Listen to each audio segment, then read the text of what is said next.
French, my ass. I'm only 4. Bonjour, Monsieur Pussycat. Cracking toast, poet.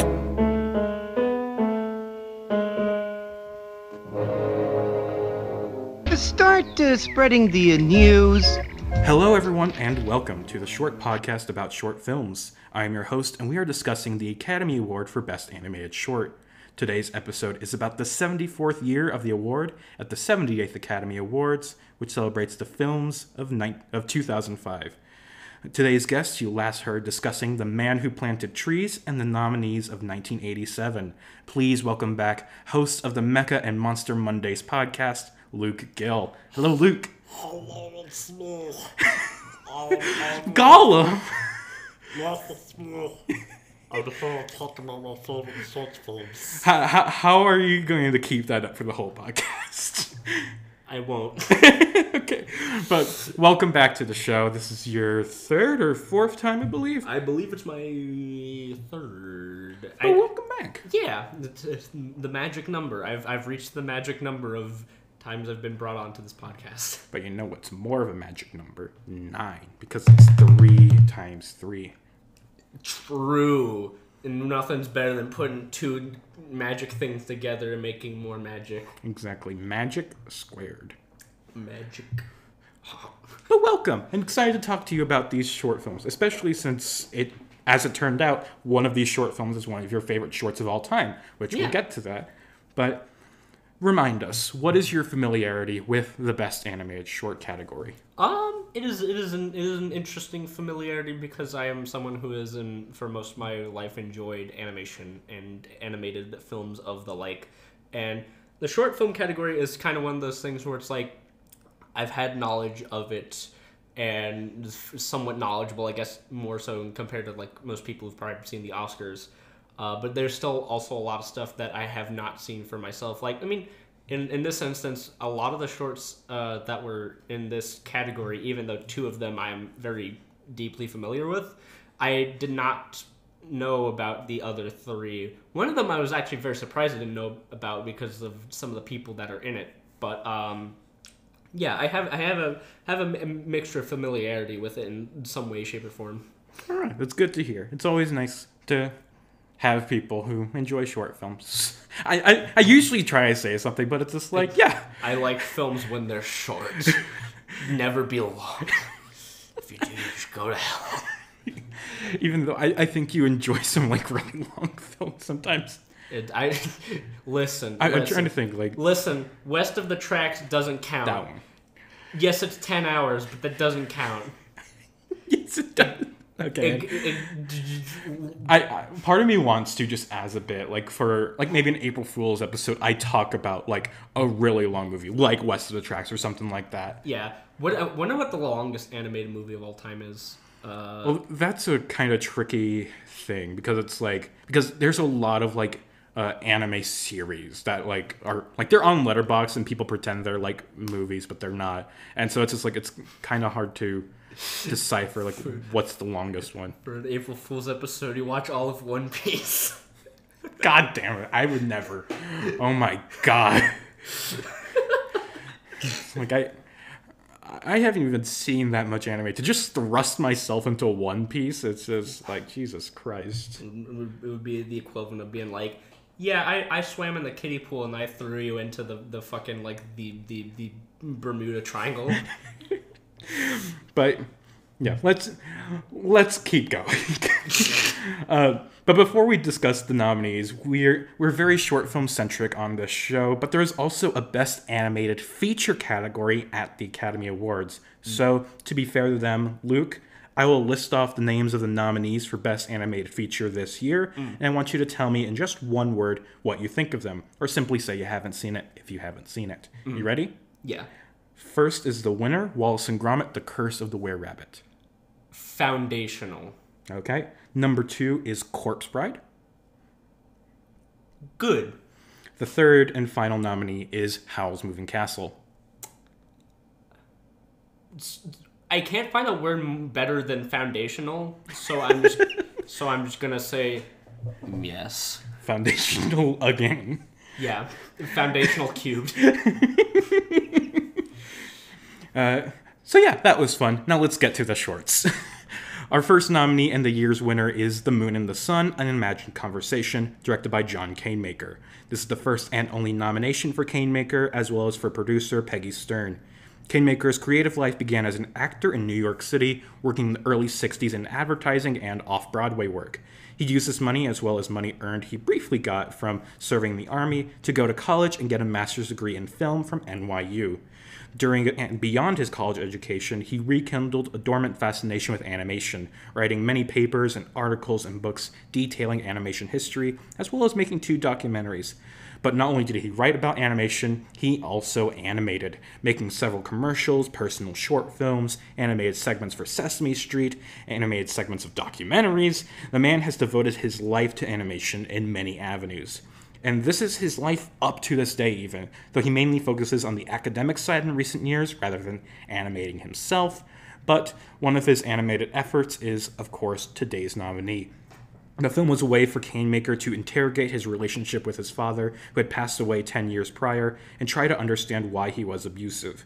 The film is based on real conversations Canemaker had with his father, as well as taking sources from home movies and court transcripts and more.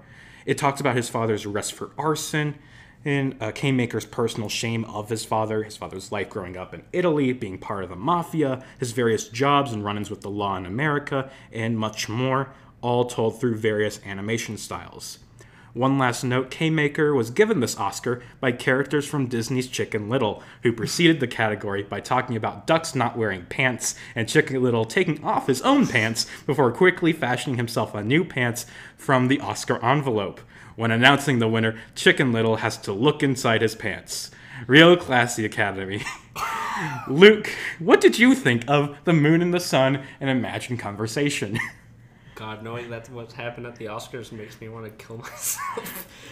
It's like, I really try, I always try to like look at the Academy leading up to it, and it's like, and like just the acceptance speech and things like that for anything interesting they might say during that about the production history, and sometimes I have to sit through things like that. God. The Academy. Anyways, Moon and the Sun. So for the film itself, it's kind of interesting because like at first I had a lot of conflicting feelings about the movie itself. That like, you know, part of me was like, I felt like this at times was maybe a little bit too long-winded, a little bit too just like all over the place. And then I realized in a way that like most of the times I'd say this is like a detriment, but then I kind of in this instance say it was a benefit. I was like, maybe that was the point, because like I am a sucker for strained parent-child relationship stories. I am always up for that shit. That was my favorite sort of story. And I like just how deeply like personal and messy this thing gets in a lot of ways. Not just like within like the content of the discussion of John Turturro and Eli Wallach, yes, who are voicing son and father respectively. But just like how the animation changes and formates from like archival to like all these sort of like cartoony and at other times sort of more like restrained kind of stylizations. Like it's all over the place in such a way that feels very genuine, and a lot of like my initial like kind of like uneasiness with it I kind of realize now is more so because like it does feel genuine.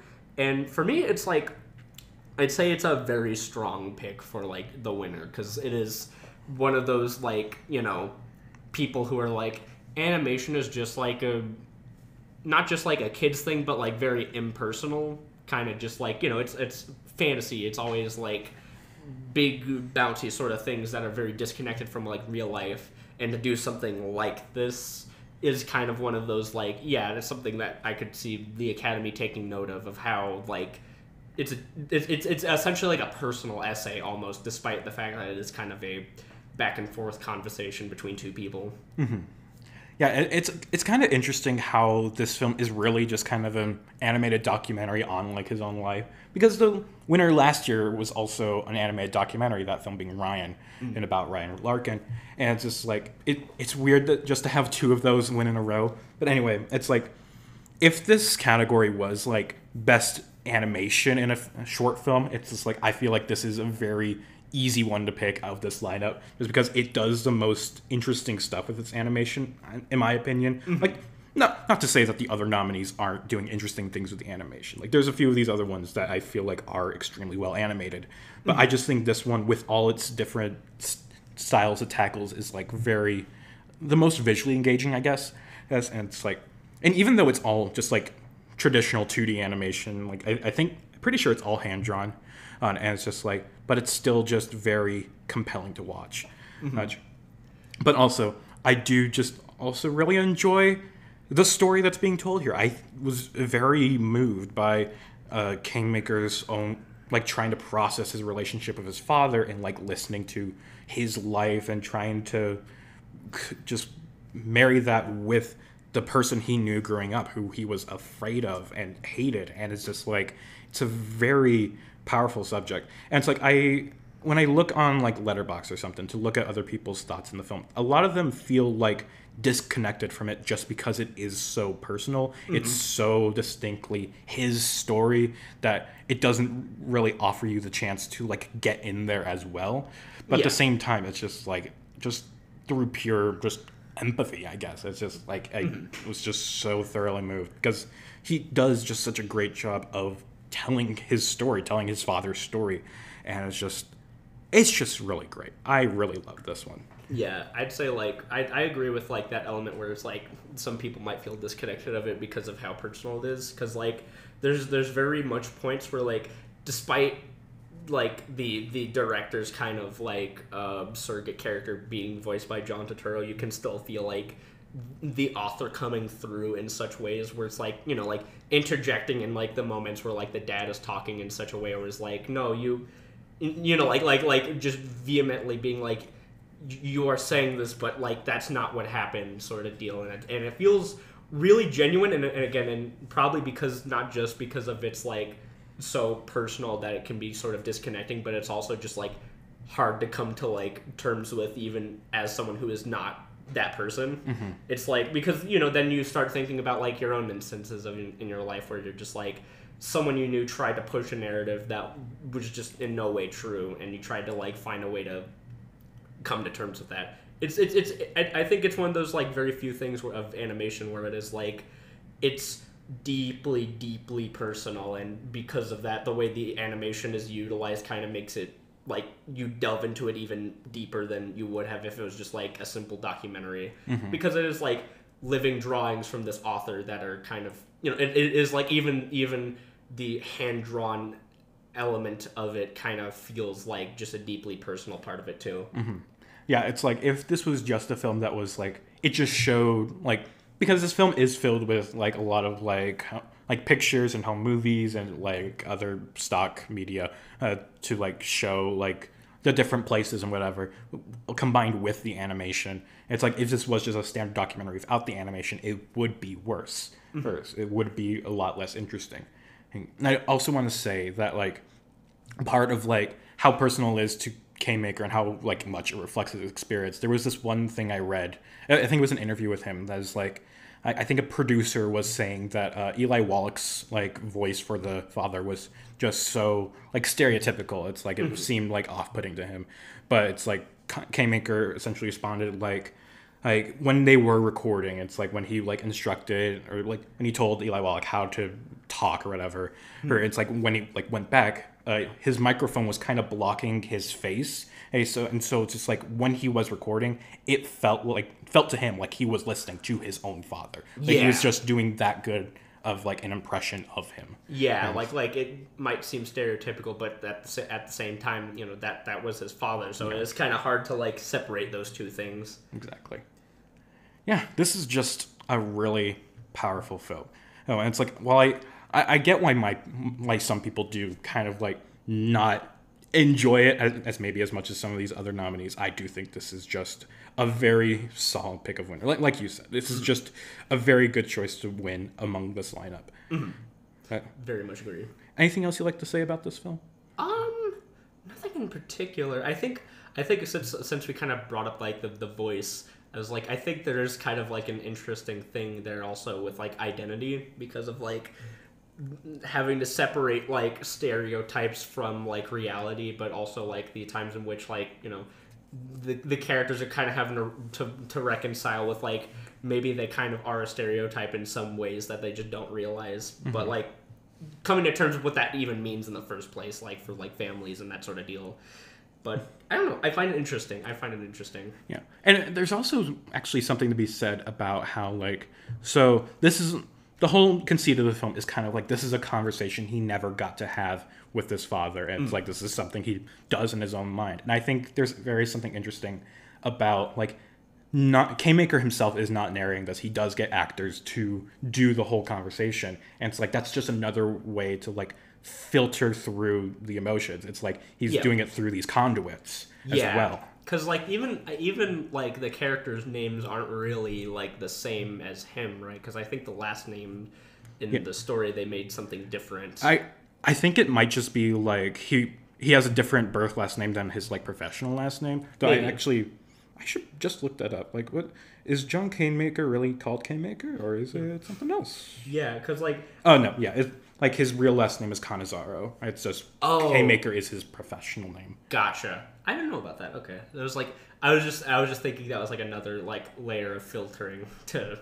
add to that story, but yeah, nah. I just imagine it's just like his books probably sell better with K-Maker instead of Canizaro because people are stupid and ignorant. I don't know how to say that name, therefore I will not buy this book. That's really good. So I'm just taking this as a good place to move on to our second nominee, which is 9, directed by Shane Acker. This is the first and only nomination for Acker, who originally got a degree in architecture, but decided he wanted to become a filmmaker.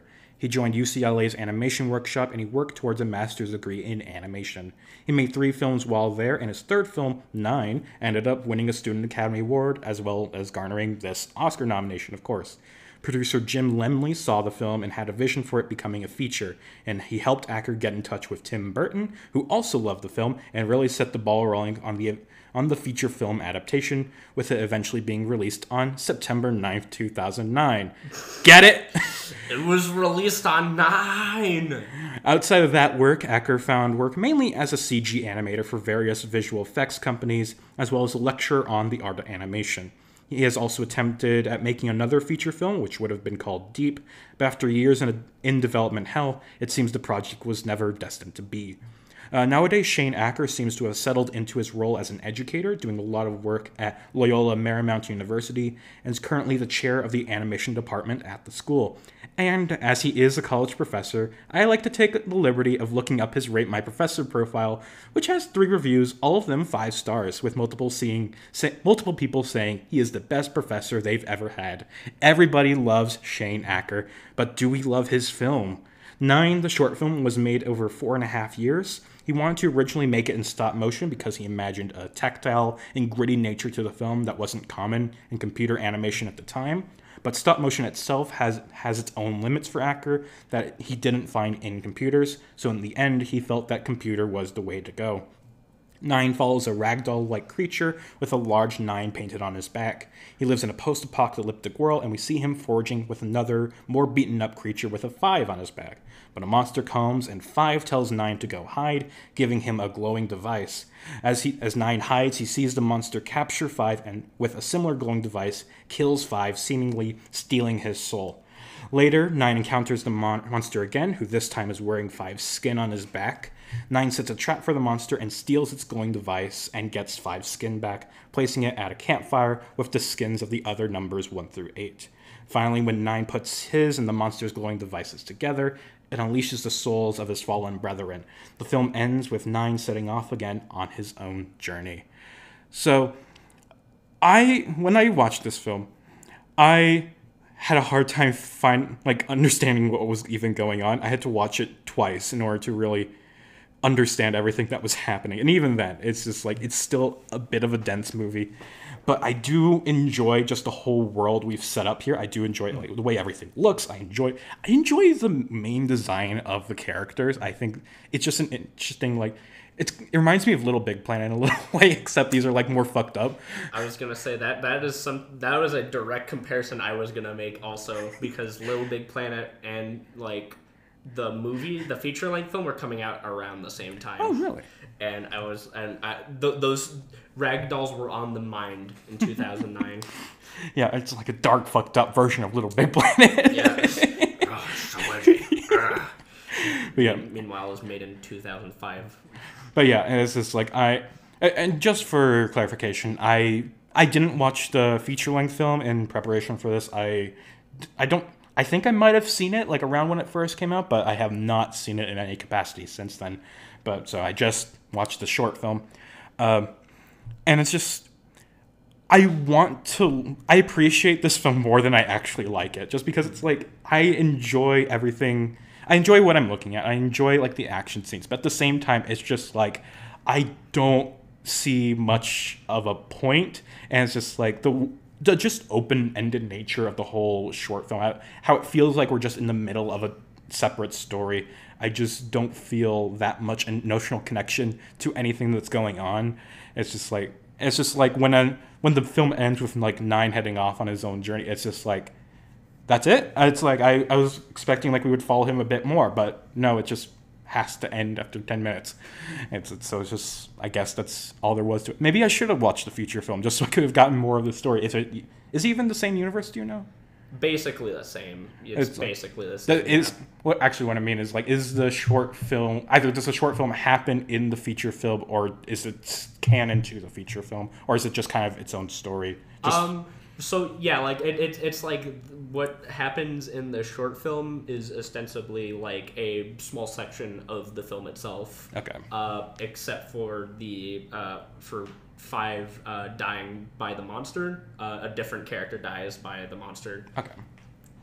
Okay, I'll let you get onto this because this is one of your favorite films. Yes, so I have a very long history with Nine because I originally saw the feature film when it came out, like right in theaters, because I was a wee child of 8 years old, and I was trying to dip my toe into like things that were like outside my comfort zone, because I'll be honest, I did not enjoy anything horror related. I could not watch anything horror related. So this was like my equivalent to that, because there were scary things that happened in it. And I loved it. It was like one of my favorite films when I saw it at the time.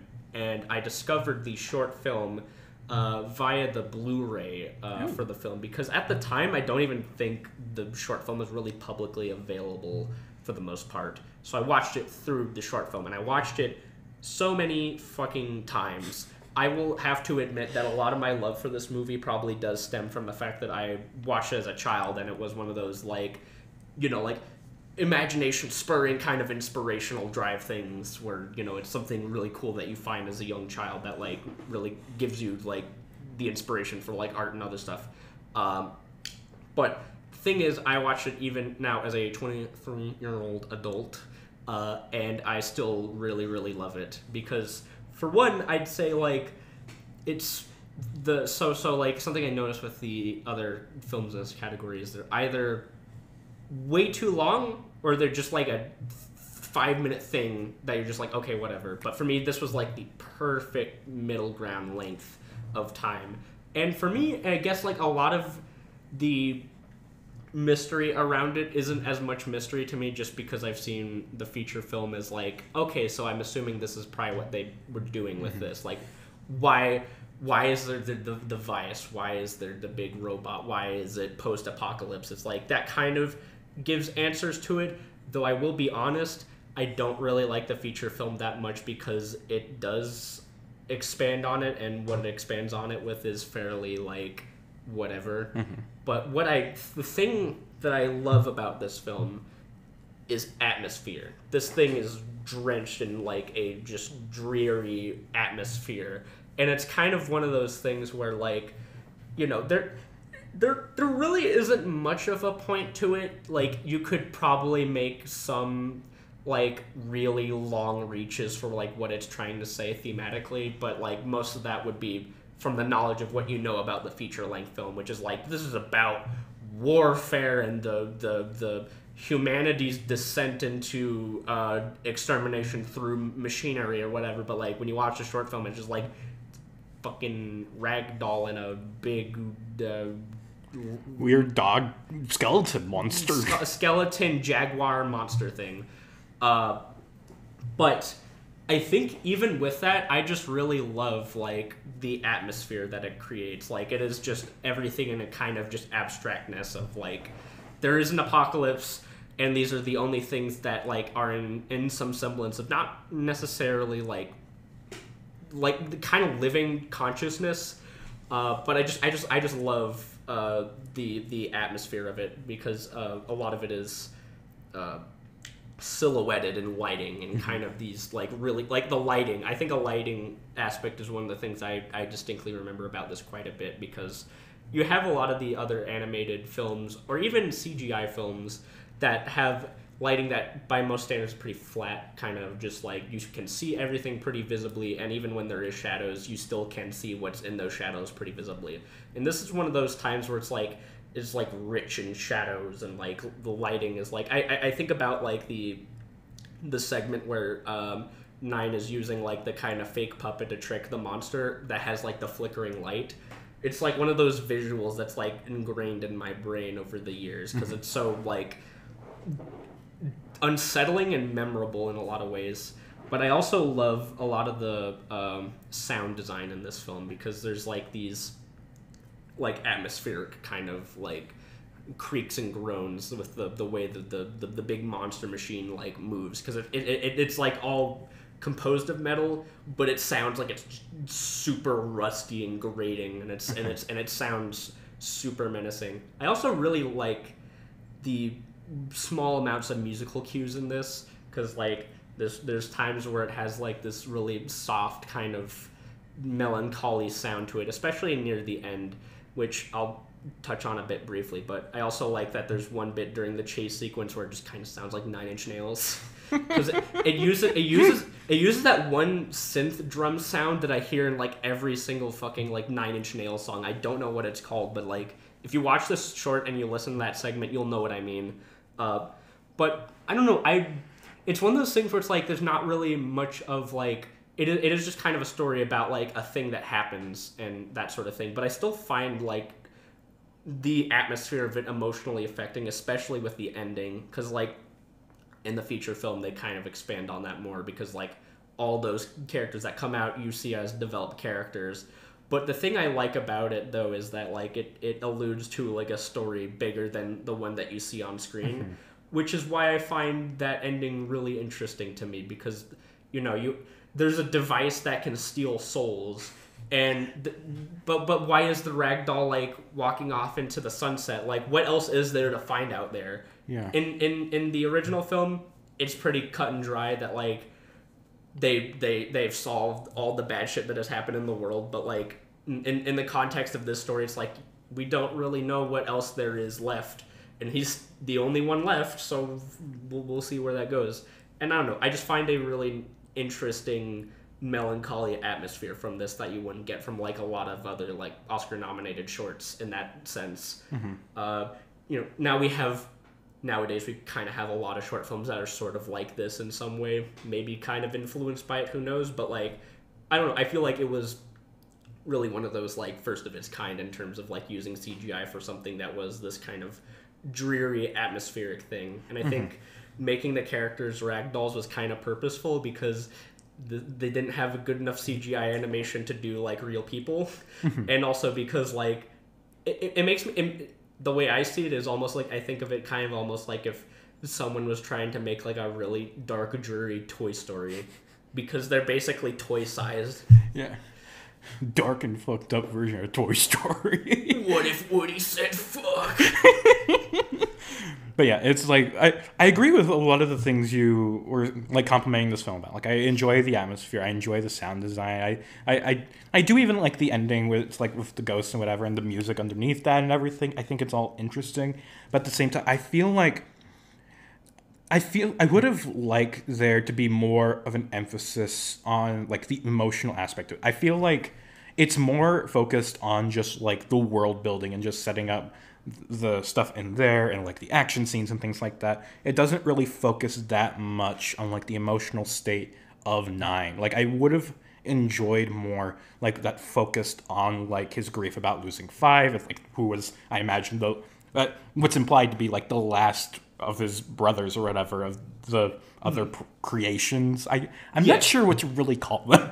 they're so like in the context of the film, the feature film, they are creations basically. Okay, hey, it's like, but I'll call them brothers because I feel like that's probably more emotionally apt. Yeah. But yeah, it's just like I feel like it just kind of glosses over the emotional aspect. But I think like with different editing, like I think it could have more firmly established like the emotional state. Like the way the film is set up now, it's like we have a few scenes like as he's setting up the trap before going fully into a flashback which is the battle with 5 and 9 against the monster or whatever. And then it goes back to him setting up the trap and whatever and finding the monster again and everything like that.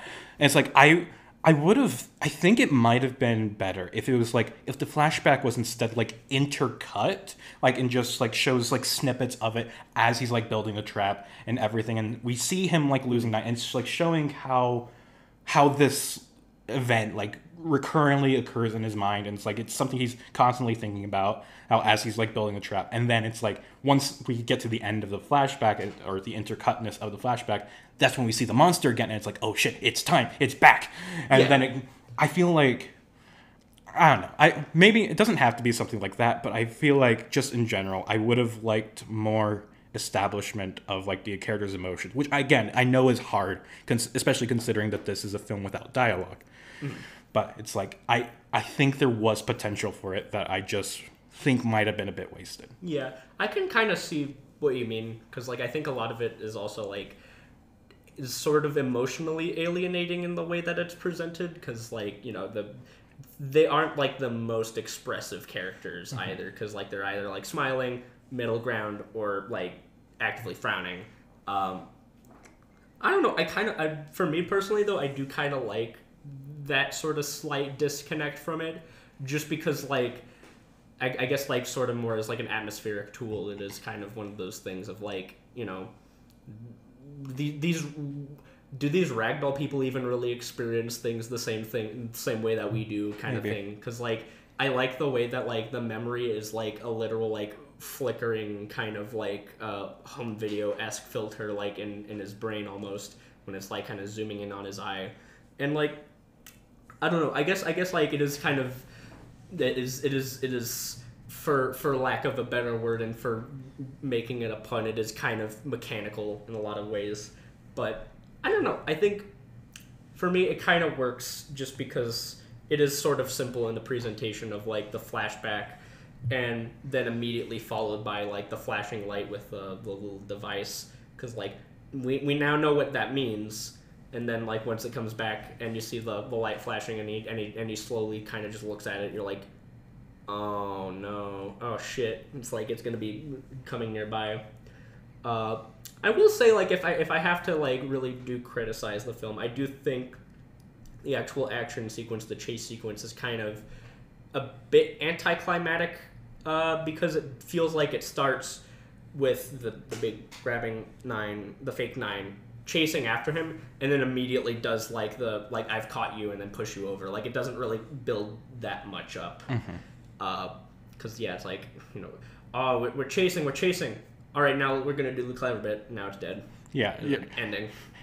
And that whole bit on like the little plank over the ledge or over the hole or whatever. Yeah. It's like it spends a lot of time on that. It's like we spend a lot of time just waiting for something to happen, and it's just like, come on, move it a bit faster. And it's like the fact that this is like the meat of the film. I guess this is like the climax of the film. It is a bit underwhelming. Yeah, and yeah, as I was gonna say, it's like I think in the feature film they kind of did that a bit better, because like to kind of slightly spoil it. There's more than just the jaguar metal beast in the movie, but since it's a short film, they can only really do one thing. And to be honest, like, I kind of prefer it that way, just because like it is a bit more succinct and to the point, whereas the film itself at times kind of just feels like a really long short film rather than a feature film. Yeah. So like it kind of does lose a little bit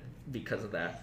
But yeah, I can understand it being kind of a bit disconnected in that sense. Oh, sorry. But I do have an idea that would make this film a perfect movie. If instead of like the weird cat creature or whatever chasing Nine and like stealing Five Soul and whatever, instead of that, it's just the baby from Tin Toy. And like I feel like that would be just the perfect movie. That would be horrifying. But exactly, that's the point. If it did it, it would be like. Did you notice in like the film, like Nine is like sitting on the lap of like a dilapidated like baby toy? I think I did notice the baby head at one point. I was gonna say it's like just making a large version of that. Then it would just become almost like a Street of Crocodiles. You know that short film? Yeah.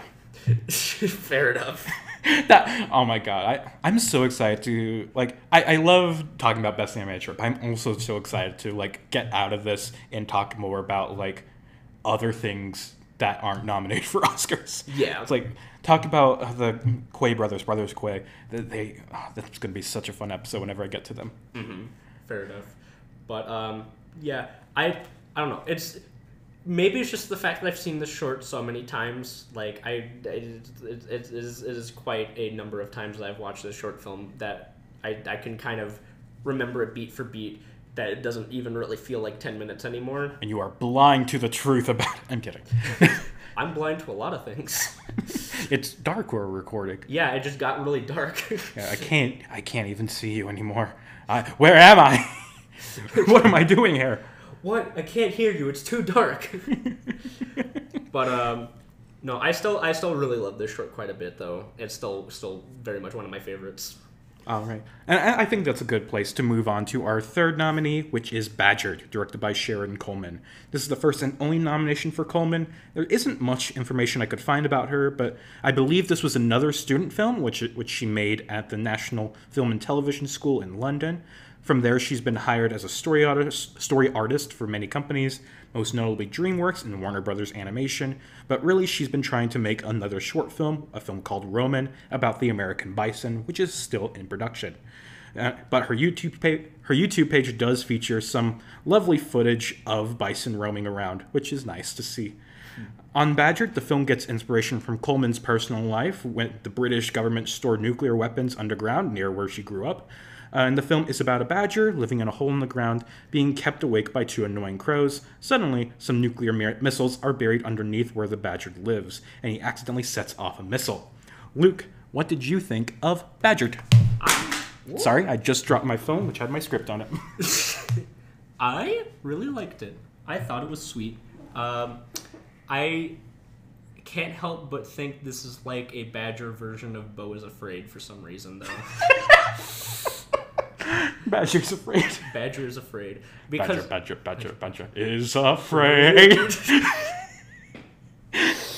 Oh god. But like, I don't know. It was something I quite enjoyed in a very simplistic, like that was funny, and I thought it was neat. And I also like the really meshy way the badgers and all the other things animate in the film, where just very.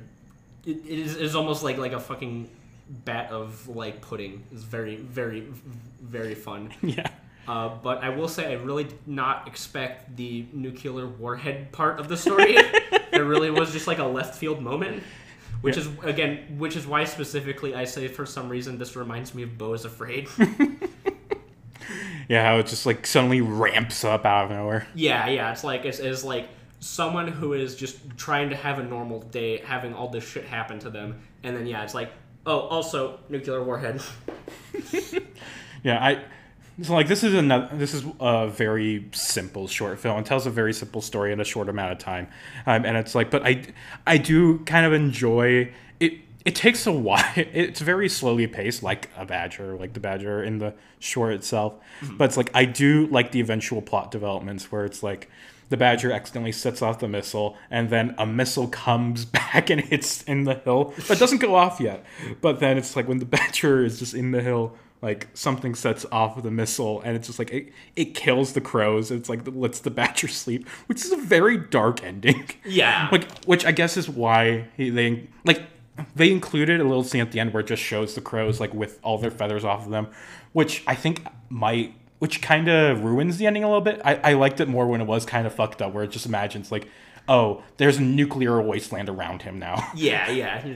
Nuclear winter has just like erupted around the Badger. It is better not to see like what it actually looks like. It turned out to just be like a small explosion that just makes the birds a little quiet and whatever. But I would have liked it if the Badger accidentally started a nuclear war and killed all of humanity. Yeah, I would have liked that too. That would have been a fun way to end that, but you know. We are pro nuclear war on this podcast. As listen, I was a big fan of the previous short, which also took place in a post-apocalypse. So, like, you know, why don't we go for 2? The Badger causes 9 to happen. These films all take place in the same universe. So, like, first is Son of the Moon, because, you know, that just takes place in our normal life. Yeah. Then it's Badgered, which causes nuclear war. And then it's 9. And then I'm trying to think. Well, actually, no. It would be Badgered happens. Then the one with the long title. What was the name of it? Oh, Jasper Morello. Jasper Morello is what happens as a result of that. And then as humanity slowly dies more and more, 9 happens. I think, and for One Man Band, I think that takes place before Jasper Morello. Like, it takes place in the downfall of society, but it's not quite like where like the plague is overtaking humanity yet. Yeah. It's just, yeah. We'll get to those other 2 short films soon enough. Yeah. Trying to think of more things to say about Badgered, though, because we didn't talk too much about it. Honestly, like, it's cute. I really don't have that much to say about it, other than that it was a funny little short about a funny little badger. Yeah, it's like the badger's cute. The crows are annoying, but they're supposed to be. Yeah. And then nuclear war is part of the short film. As all things should be. As was said by God, your short film will contain a nuclear winter followed by a badger's ability to not sleep. Mm-hmm. Yeah. But I'm glad the badger got sleep. Yeah, good for him. And I guess that's all we have to say about that film. Really, yeah. I just feel kind of bad because Sharon Coleman seems nice. I hope she does make her short film. I'd like to see it. But at the same time, it's just like, there isn't much to say about her. There isn't much to say about the film. It's just all kind of there. It's fine. I'm sorry, Sharon, but I wish you good luck on your upcoming film. I hope that you get to finish it soon. Yeah. But yeah, we'll move on to our 4th nominee, which is the mysterious geographic explorations of Jasper Morello, directed by Anthony Lucas. This is the first and only nomination for Lucas, an Australian-born animator. He's a man who is happy to change up styles and mediums on a moment's notice. His first film, Slim Pickings, was a claymation short, but he found himself fascinated with the shadows made by the figures. So for his next film, he went to cutout animation to get those shadow-like figures in the film. But for his 3rd film, today's nominee, he found cutout animation to be too limiting for the story he wanted to tell, so he went to computer animation for it, though still trying to keep the cutout look when possible. He would scan in many 2D objects into Photoshop and use that to animate characters, with backgrounds also largely being 2D, just with multiple layers as well as blurring to simulate 3-dimensional depth. There's only a few scenes that use 3D computer graphics because there is simply no other way to do it in the way Lucas wanted to do it. And after this film, Lucas still continued to experiment, including doing multiple live-action projects, most notably the anthology film The Turning. His most recent project is another anthology film called Magic Beach, a project that mixes live-action and animation.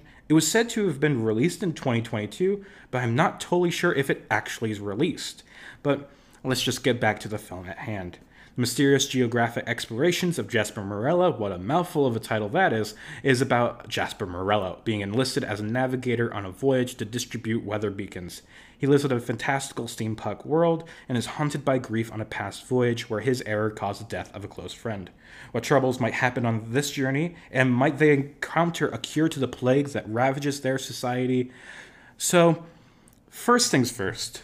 I had to watch 9 twice in order to understand what was happening in it.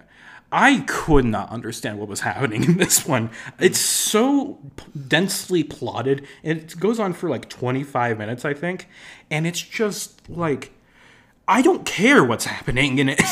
It's like, I enjoy the beauty of the world we're seeing. It is so beautiful to look at. I really enjoy watching it. But at the same time, it puts no effort into making you care about the story at hand. It just loads of exposition on top of each other to like give you these like supposedly emotional backstories to these characters, but it just doesn't work. I don't feel any emotional connection to anything that's happening. And it's like there's just this weird shit about the plague, and then there's like there's the bug creatures that they're fighting, and then the bugs cure the plague, and it's like, and all of this I pretty much learned just by reading the Wikipedia, because I couldn't really parse it just from the film itself. It's just so incredibly dense when it's like, it didn't really need to be. You could have, like, again, I wanted more emotional connection with this. I wanted more actual characters in the film that I could bond with. But instead, we just get these really densely plotted film. And it's like, and just a fun side note. I read that they wanted to make 3 sequels to this. And it's like, what? What are you talking about? Actually, let me look up the page just so I can get the names of these fucking sequels. Wait, they have names? Yeah, it's like, they never made them, but I imagine like in some interview, the director was like, yeah, I had 3 ideas for the sequels, and their names are, once Wikipedia loads, Jasper Morello and the Return of Claude Belgon, Jasper Morello and the Ghost of Altamea, and Jasper Morello and the Ebenezer of Gothia. What? Those are just, it's just nonsense names. It's like, yeah. Yes, I do know that Claude Belgon is like the evil scientist in this movie, but at the same time, it's just, first of all, I don't understand how he could return. He fucking clearly died. Yeah. But then Ghost of Altamea and Ebenezer of Gothia, it's just like, what are you doing here? Yeah. What are you doing here, Anthony? Just stop. Stop it. Get some help. Or I guess Jasper Morello should probably get some help. Yeah, he needs therapy. Yeah, probably. he needs to get over the loss of the man he accidentally killed. Yeah. I'm kidding. I know that's probably hard for him. But at the same time, the movie didn't really make me feel for him, so I don't care. I don't care. Fair. Even though this is a really beautiful film, and I feel like I'm peaking the levels here a bit, but I just do not care about Jasper Morello. I'm sorry. But I do think it's a very beautiful film. And that alone has kind of carried it a little bit for me. And it's like, when I first watched it, I really loved the film. Like, it was like a 4-star movie. But now it's just like barely holding on to a 3.5. It's just like, I want better for Jasper Morello and Anthony Lucas and everyone involved. I want them to have a better movie here. But instead, they have this. What about you, Luke? So my thoughts on it are... I will say this. I agree that it is very beautiful visual style wise. It reminds me a lot of, I don't even know if I'm saying her name right, but Lot Reiner? Yeah, Lottie Reininger. I don't know. The director of The Adventures of Prince Ahmed. Prince Ahmed. Yeah, she was a famous cutout style animator. And it's like... And yeah, there are a lot of comparisons to her work. However, I did find that Anthony Lucas had not even heard of her before making this film. Well, actually, honestly, a lot of people seem to like reference her work even without realizing it. I kind of noticed because like her style has been very influential in like shadow puppet like stylization and animation in a lot of ways. But like the thing for me here is like a lot of the plot is very obtuse. This is a very odd comparison, but it reminded me a lot of Mamoru Oshii films where they have a lot of dense world building and kind of like mechanic and just all the ins and outs of like the world are like kind of very intricate, and it's kind of hard to always keep track of it because the pacing and tone makes you very sleepy. But remind me, what did he make? Ghost in the Shell and the Pat Labor films. Okay. Once again, I plug in mecha or kaiju films into this podcast somehow. Hey, you'll get the chance to talk about your podcast. but I was gonna say I feel like this movie is great as like atmospheric sleepy piece to fall asleep to, but like actually trying to pay attention to the plot at hand is not. It is a bit of a challenge, and I don't think it's because of the fact that like there is a lot of like super intricate details in the plotting. I think it's just the way they present the plot is really kind of boring, and I also think it's partially due to the fact that the voice acting is as stiff as the character animation. Mm-hmm. Yeah, we got Joel Edgerton here narrating, and I think the rest of the cast, like who actually does dialogue, is like nobodies or something. Wait, Joel Edgerton was in this? Yep, he's the narrator. That's weird to me, because like Joel Edgerton at least is able to like have a bit more to his voice cadence most of the time. Well, actually no, it makes sense because I remember his voice specifically being the only like aspect of the voice acting that was kind of notable, but like all the other performances were stiff, very very stiff. It reminded me, this whole film reminds me of like kind of like early 2000s point and click adventure games for some reason. It gives me that aesthetic in a lot of ways. Honestly, if this was the video game, I would like to play it. I would like to play it too. It would probably be hard to play though if it was still in this style though, because like everything would just be like cut out style. I think they could make it work. And also, I just found out that I think this is the guy who voices the scientist Claude, mm-hmm. but it's the guy who plays the architect in the Matrix movies. Oh, the bearded guy with all the TVs. Interesting. So he's got a career of explaining really confusing exposition that no one understands. Yes. Cool. Good for him, I guess. But he did it better in the Matrix. He did. But I find this movie to be interesting more than actually particularly enjoyable, because like when I was talking about like the moon and the sun and saying it was a bit like overly long, I kind of meant that as like that was actually a good aspect because it was meanders in a way that feels genuine to it. Mm-hmm. This just meanders. Mm-hmm. It's just like, God, just get on with it. I don't care. I really just did not care about like any of the characters, and I feel like maybe the stilted dialogue is supposed to kind of like convey this like kind of just sort of fateful dread to like this world, but like it doesn't really come across explicitly. It just kind of comes across as like an accident in a lot of ways. Again, it's visually really really nice. Love the visual style, and I really love even in like the kind of web animation style of how stiff the movement is. It reminds me a lot of, as I was talking about with Prince Ahmed, that kind of specific stylization. But with that being said, I kind of just didn't care. It was just like it was something I just like looked at. I didn't really like particularly like got much of anything out of. Mm-hmm. But it's neat. Yeah, it's like I almost feel bad that I couldn't pay more attention to it, and it's like because there's probably something interesting in there, but it just doesn't really encourage me to find out. The most I can guess, it's like it feels kind of like a homage to like Jules Verne type stuff because of definitely. Like the whole like, you know, like expedition and like the jungle type stuff, and then like all the fancy technology feels the dirigibles and everything. Very much of that time, but like it doesn't really feel like it's saying much with that at all. Mm-hmm. Yeah, it's unfortunate, but some things are. Yeah, so it goes. So we'll move on to our fifth and final nominee, which is One Man Band, directed by Andrew Jimenez and Mark Andrews. This is the first and only nomination for Jimenez and Andrews, but the seventh nomination for Pixar. I'll start with Jimenez. He graduated from San Diego State University with a degree in film studies and joined the film industry as a digital artist. And after a few years with a few different companies, including Warner Brothers Animation, he would wind up at a job in Pixar in late 2000. His first project was again as a digital artist on Finding Nemo, but Jimenez would wind up doing a wide assortment of jobs at Pixar on a wide variety of projects.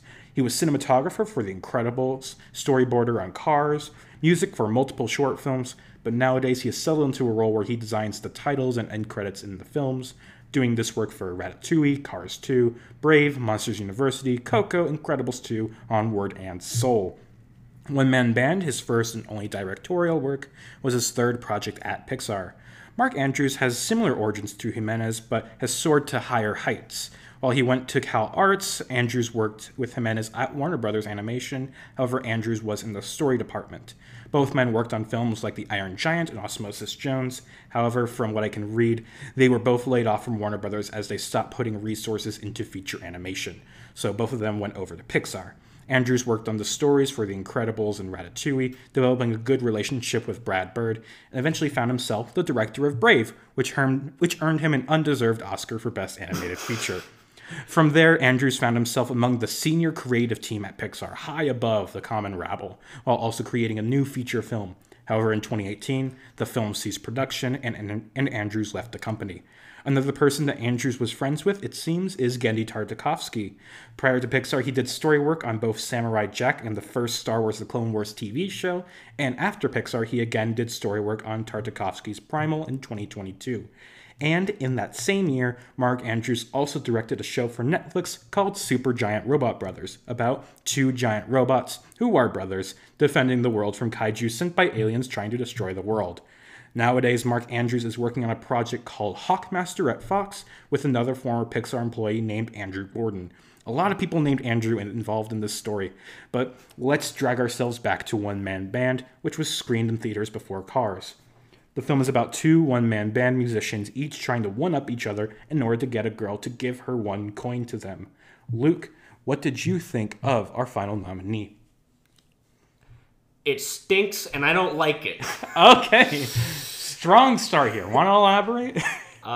So I have an interesting history with the short because I distinctly remember watching it back when it first was shown in front of Cars. And the thing is, like, I had seen enough Pixar movies to kind of anticipate this, to know about the shorts that played beforehand. So I knew, like, going in, I was like, okay, there's going to be a short before the movie. And, you know, and previously I had enjoyed the shorts that were played before, because, like, I loved For the Birds that plays before Monsters, Inc. I don't remember what was played in front of Incredibles, though. I'm going to quickly look that up while you can keep talking. But that being said, like, I do distinctly remember to some extent liking whatever it was that they played before movies up to that point. This was the first one that I didn't like just because it was like, I don't know, it felt obnoxious. It felt obnoxious in a way that's like, I get what it's trying to say, because it's like, you know, like two people trying to fight over some means of income, essentially, which is like a great storyline and a lot of other things where it's like, you know, like two people are kind of at the ends of their rope and they're having to kind of compete to get to something to make their big break or whatever, but like it's just obnoxious in a way that, like, it feels weirdly mean-spirited, and I can't really pin down why. But even as an adult, I still kind of feel that something about it I just find not especially, like, interesting or engaging or that fun in comparison to, like, other, like, shorts. Because, like, the big kind of thing is, like, how crazy their act gets by the end of it. But, like, other than that, kind of feels very dead in terms of, like, visually speaking. Like, it's dreary, but not in a way that's like with 9 in comparison, where it's like there's something kind of interesting with, like, that kind of, like, muted color tone or anything like that. It just feels it just feels off in a way that isn't even, like, enjoyable. Yeah, it's very empty. Yeah, and again, maybe that was the point. Maybe that was the point, to kind of just show the complete separation of, like, these characters during the situation. But also, like, how do you make a 4-minute short feel obnoxious? I don't know. But just a quick note. The short film that was screened before The Incredibles was Academy Award nominated short Bounden, about a jackrabbit and sheep that we talked about, I believe, last episode. Though I have not recorded that one yet. I do remember liking that one. I feel like I do, at least. And I know a lot of people who don't like it. Fair enough. But we will, if you want to hear more about Bounded, you can listen to that episode. I'm a Bounded defender. I also enjoy Bounded, but I have not seen it since I was 4. But another thing I enjoy is one-man band.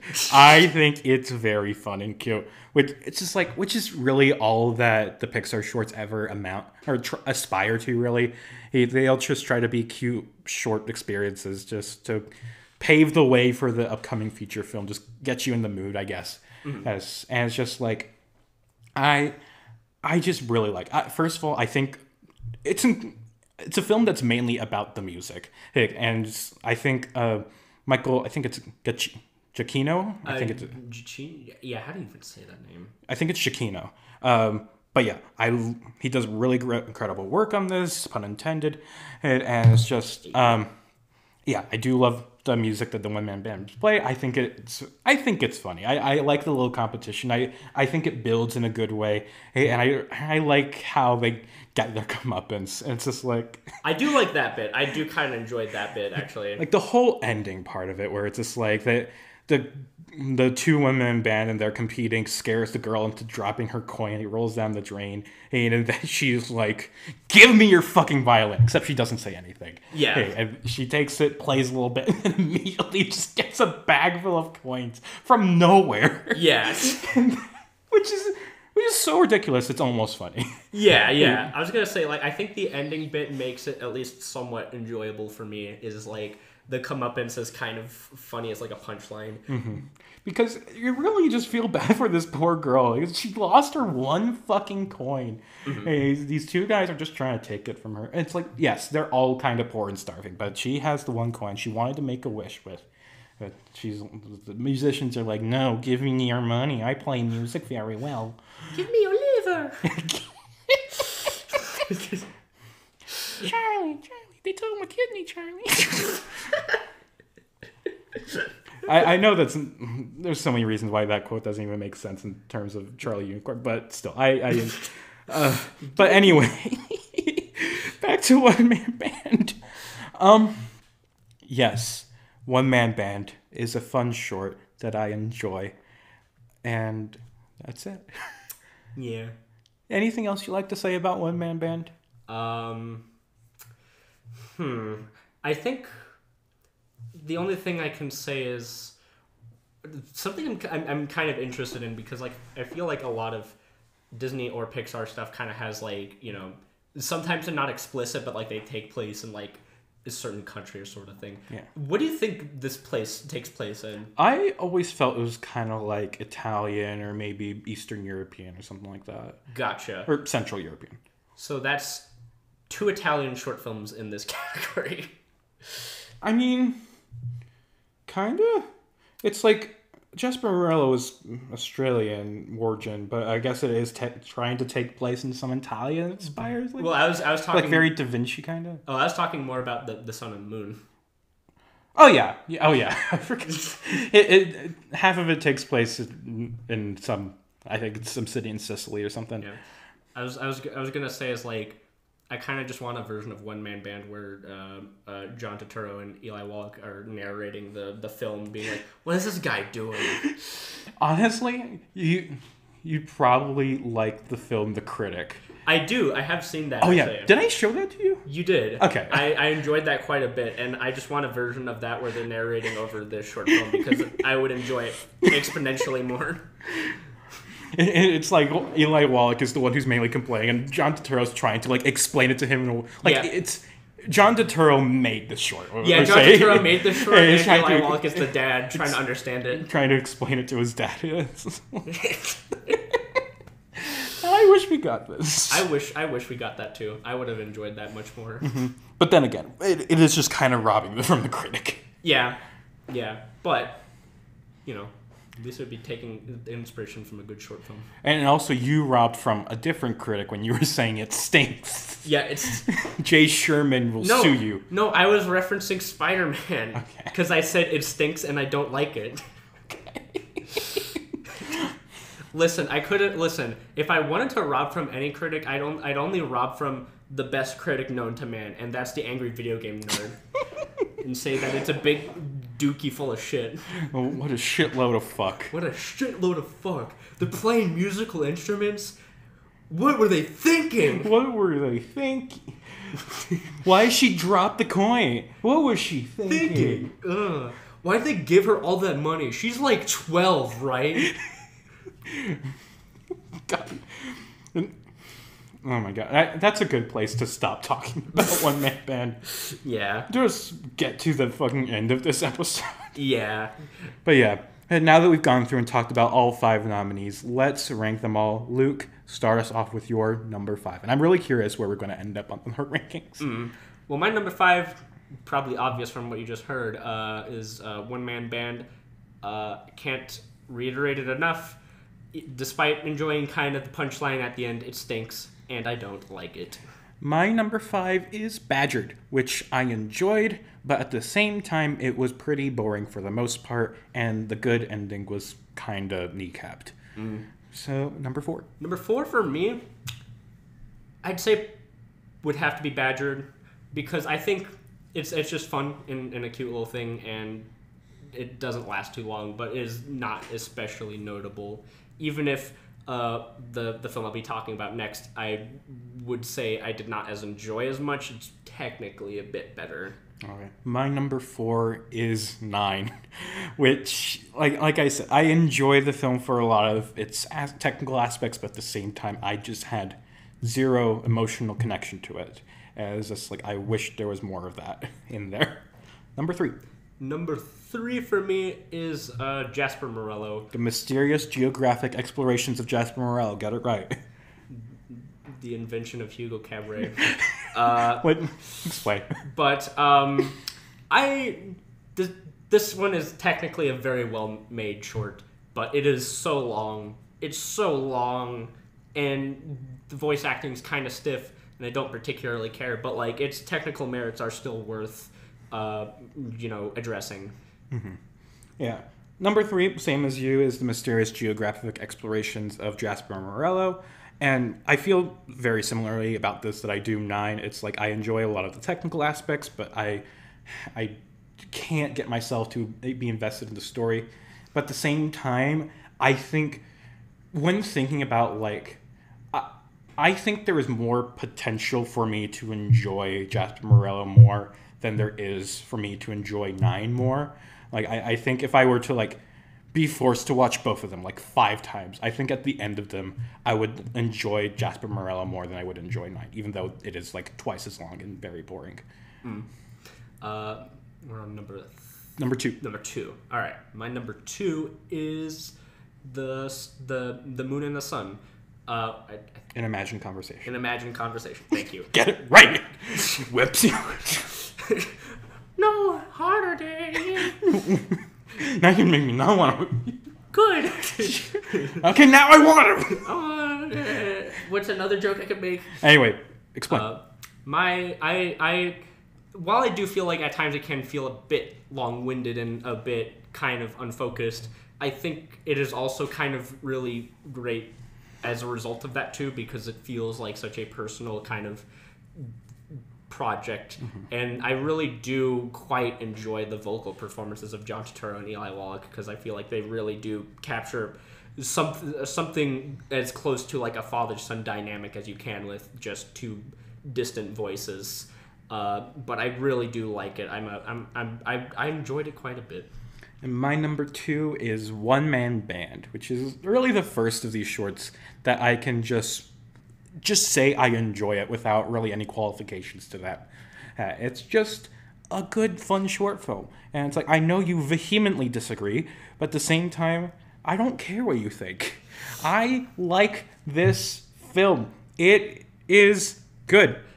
We're going to have a Ebert and Siskel moment if this continues. And what is your number 1? My number 1 is 9, which is not numerically correct. But 1 is 9, 9 is 1. What is this? 2 plus 2 equal fish. Okay, Terrence Howard. But I'm obviously very biased towards the short film because of my connection with it. But I still just absolutely love the atmosphere and the lighting and designs and sound design and all the little details of this film. And also just the note that it ends on, I still find really kind of beautiful in its odd, strange way. It's one of my favorite animated short films. What more can I say? Mm-hmm. And my number one is The Moon and the Sun, an Imagined Conversation, because it's just a great short film in all regards, in my opinion. It tells a very beautiful story, has some great animation, great voice acting. It's edited in a great way that even though it's 20 minutes long, it doesn't feel that long. It just guides you through the story so seamlessly and so quickly and easily. It's like, but you still become just so emotionally invested by the end, even if I know that a lot of people don't do that. Even then, I'd still really enjoy this film. I think this is a very worthy winner in this category and one of the better winners of this decade. Oh, yeah. And that was our ranks. Very different. We have very differing opinions. I think the only thing we agreed on was that Jasper Morello was third best. Yeah. we collectively agreed unanimously that Jasper Morello is boring but nice looking. It is mid. It's mid. But you know what? Sometimes it's okay to be mid. Mm-hmm. But yeah. And before we end our show, are there any final thoughts you'd like to share, Luke, or anything you'd like to promote? My final thoughts are that you're wrong, and I think you should reconsider your life choices. Okay, then I won't let you promote your fun podcast on here, which I just recorded an episode about. We're just going to end the episode. Well, guess what? That means the episode where you get to talk about a movie you like gets no exposure whatsoever. Okay, fine. I held you hostage. Talk about your stupid podcast. I'm kidding. It's not stupid. I run a stupid, lame bullshit podcast where I talk about fun kaiju and mecha films called Mecha and Monster Mondays, which my good friend here was a guest on for not just a possibly upcoming. Well, actually, no, I probably would have. Yeah, it's already come out. On Ruby Gillman, Teenage Kraken, but also Destroy All Monsters. So we've covered the basis of canon kaiju film and out of canon kaiju film, whatever that means. And I just want to say here that I didn't say this on the episode, but I want to say officially that Ruby Gillman is better than Destroy All Monsters. Fair enough. I will make no comment on that because I will probably be canceled for what I will say. It's like, I know that you disagree because part of why I wanted to watch Destroy All Monsters is because you think it's a 5-star movie for you. It's one of your favorite movies. It is. And so and this is another podcast episode where I shit on one of your favorite movies. Again. Anything else I need to talk shit about? Let me pull up your list. What do you call a loner who gets rejected by society and makes them feel like trash? Ruby Gillman, Teenage Kraken. Shoots you. God. Fucking. I've shot the host. The host is dead. But thank you, Luke, for coming on the podcast. And thank you, listener, for tuning in. This has been the short podcast about short films. Until next time, goodbye.